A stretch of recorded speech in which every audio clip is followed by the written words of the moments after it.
And a new report from the New York Times says near misses by airplanes may be more common than previously thought. The Times says close calls are happening on a daily basis, with 46 incidents last month alone. ABC's Victor Oquendo has that story from Miami International Airport. Delta 1943, cancel takeoff plans. Rejecting. In January, a Delta plane almost colliding with an American Airlines flight that was on the wrong runway at JFK, the pilot slamming on the brakes. The next month in Austin, Southwest aboard. FedEx is on the go. A FedEx cargo plane coming within 100 feet of a Southwest flight packed with passengers. And weeks later, in Boston, air traffic control telling a Learjet pilot to wait before taking off because a JetBlue plane was landing on an intersecting runway. Middle land 4 right, JetBlue 206. The pilot taking off anyway, forcing the JetBlue plane to go from 87 feet to 3,900. And then hitting the ground and then going back up within seconds. Like, you definitely got a jolt, and then nobody knew what was going on. In the New York Times review of internal FAA safety documents and in a NASA database, they found only a fraction of near misses and mid-air scares like these have been publicly disclosed. The New York Times is looking at NASA databases that's bringing to light some of these incidents that haven't been publicly known. Most of them, if not all of them, have been factors involving human error. What's behind the concerns? One factor, an ongoing shortage of air traffic controllers and more planes in the sky. According to a report from the Department of Transportation's Inspector General this June, 20 of 26 critical air traffic control facilities were staffed below the minimum thresholds of 85%, with controllers working mandatory overtime and 6-day work weeks to cover the shortages. The number of air traffic controllers down 10% over the last decade.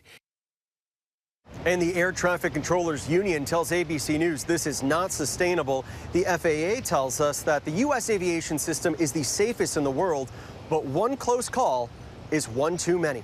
Diane? All right, ABC's Victor Oquendo at Miami International Airport. Thank you. And ABC News contributor and aviation analyst John Nance joins me now for more on this. John, thanks for coming on.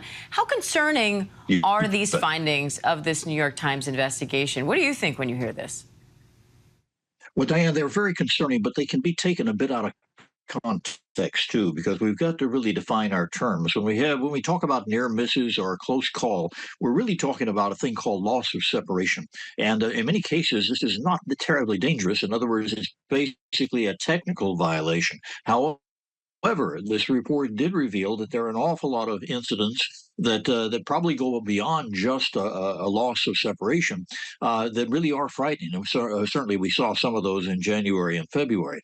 So this is a cautionary tale. And yes, it does absolutely focus on the number of air traffic controllers and the amount of training going on. So, John, what can you do to prevent this from happening?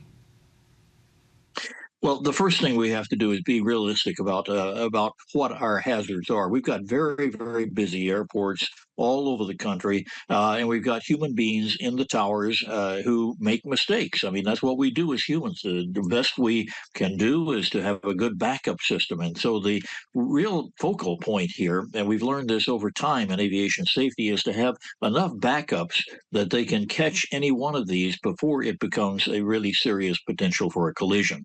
And I think we've already done that to a great extent, but we've got to redouble our efforts. And one of the prime elements is we need more air traffic controllers, and that is absolutely unavoidable.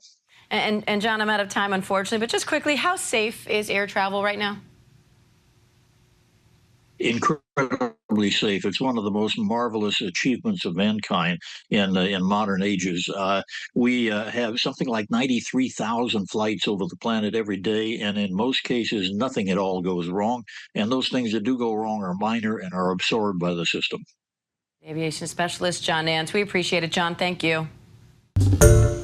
Hi, everyone. George Stephanopoulos here. Thanks for checking out the ABC News YouTube channel. If you'd like to get more videos, show highlights, and watch live event coverage, click on the right over here to subscribe to our channel. And don't forget to download the ABC News app for breaking news alerts. Thanks for watching.